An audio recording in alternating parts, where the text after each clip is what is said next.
What's up, guys? Welcome into the Stock Car Spectacle, the newest edition of Kinzels Classroom.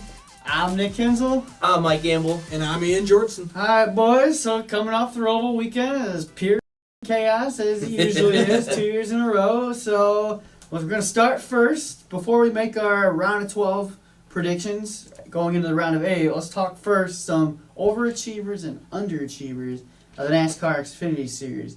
So I'm going to start first with my overachiever, and that is going to be the 6th place car of Alex LeBay.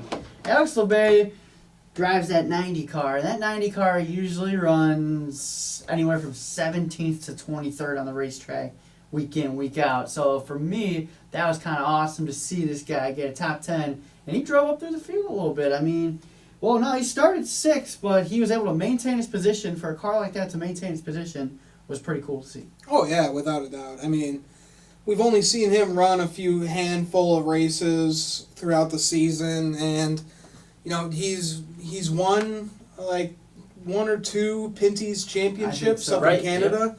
So, yeah, good to see him get a good road course finish, good top 10. And, what do you guys got for an overachiever? Yeah, I'm going to go with Brandon Brown.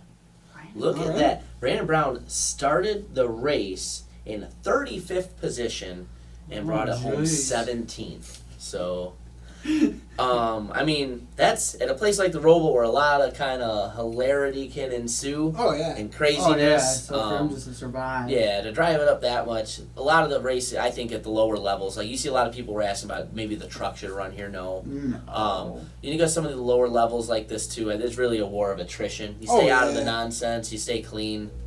You're going to have a good day, possibly. Oh, so without a doubt. You got it here, so yeah. 17th place finish, good for that team. Yeah. Without a doubt. Yeah. All right. My overachiever for this weekend is Noah Gragson, because I knew you had a shitting grin on your face for a reason. He had a terrible weekend. He wrecked in practice, and then with his backup car in second practice, he was all over the track. He couldn't figure it out whatsoever. And then on his way to qualifying, he gets a flat tire. He's on the side of the road on the highway screaming for help on Twitter and his Instagram story. Yeah. If anyone can help me, I'm on 485 right now. I got a flat tire. I know how to change a flat tire, but I don't have time because I got qualifying at Charlotte Motor Speedway in about a little less than 30 minutes. I need help. If anyone's driving on 485 and you see this, I need help. I need to make it to the racetrack.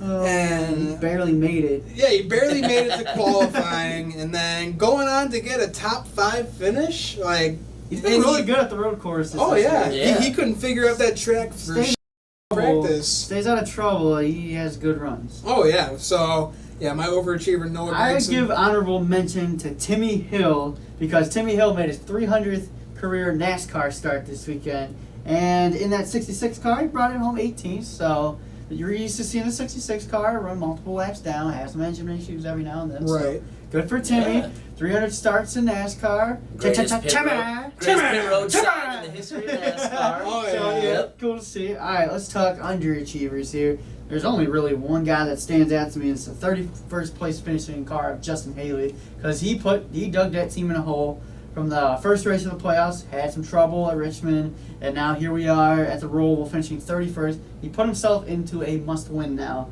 and coming up to a Dover racetrack where you just don't know with Justin Haley, so he's got to go out and win. Right. So it was a disappointing day for him. Started 9th.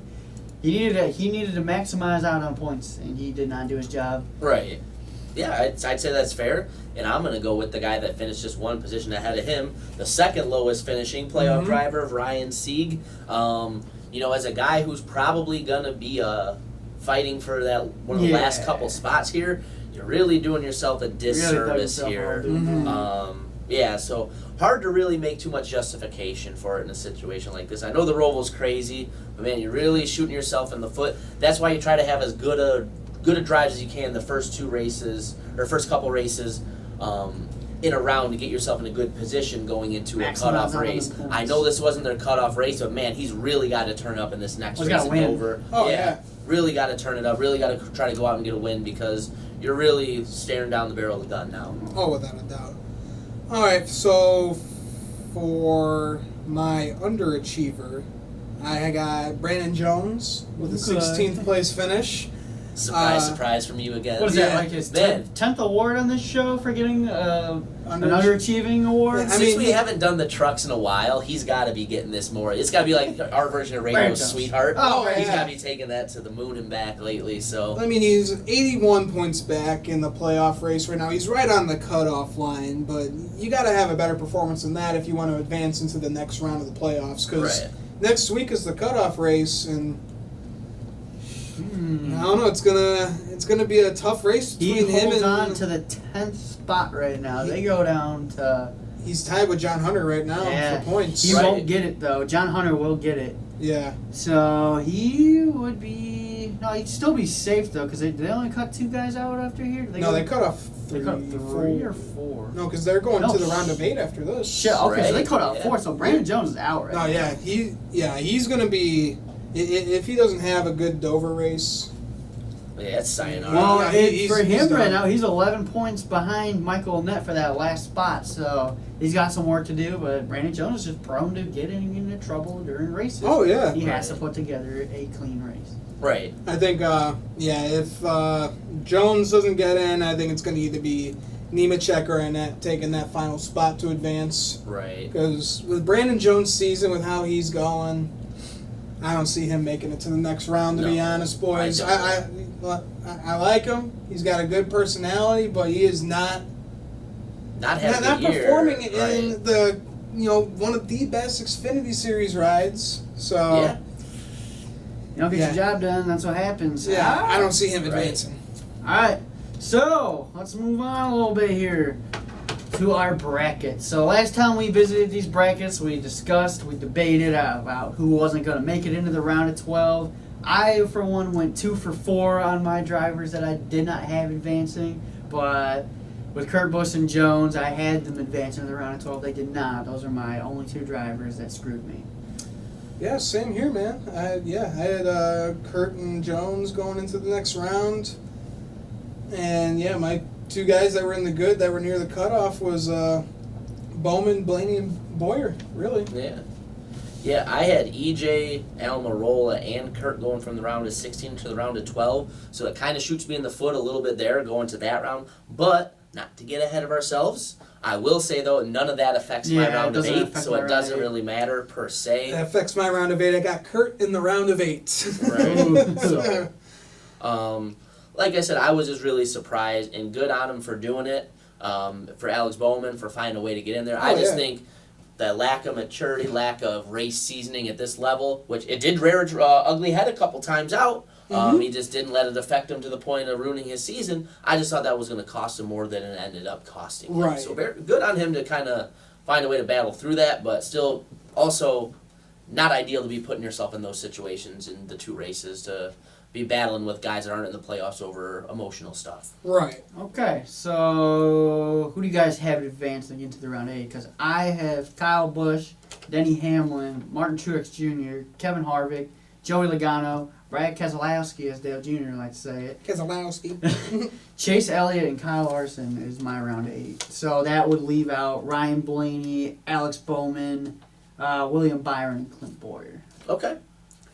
Ours are very close. We just have one difference. I have Kyle Busch, Denny Hamlin, MTJ, Kevin Harvick, Joey Logano, Keselowski, Chase, and yeah, I'm going to be a homer, Ryan Blaney. Saw that one coming.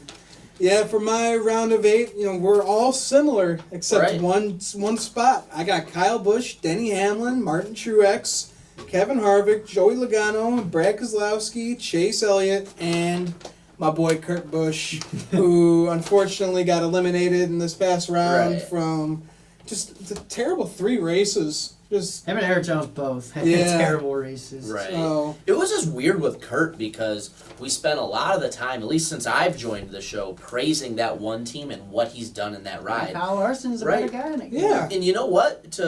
For all intents and purposes, he did have a phenomenal season for that one. That was a car that really wasn't all that competitive Yeah, before he Jaden got Murray there. was in it, yeah. Yeah, and you know what? He came in, he won a race, he put that car in the playoffs.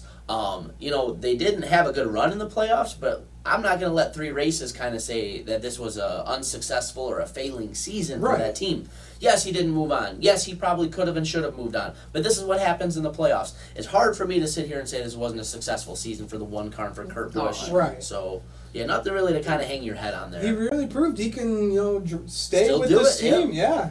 Yeah, he's not going anywhere for a while. Right, Kurt's I would still be got surprised. some fuel in the tank. Oh, yeah. So our round of 12 tracks are Dover, Talladega, and Kansas. So this Talladega obviously is the one you're going to circle here because that's a race where Right. somebody can go up and steal a win, and that's also a race that can kill one of these guys that we have moving on to the round of 8 Right. who don't really have enough points. So that Right. could be like a Brad Keselowski, a Joey Logano, a Chase Elliott, a Kyle Larson. Those guys could be in trouble if they have one bad Right. race because the other tracks for those guys are pretty good, Dover and Kansas. Kyle Larson runs good at Dover. Chase has won at Dover, so Right. and you got Logano and Keselowski at a mile and a half. You're going to get a good Right. result. So Oh yeah. Talladega's the one you circle is the one that could be your problematic Right. track right there. I agree. Like a guy like David Reagan, he can go on He can and go win on that and win. race Right. again.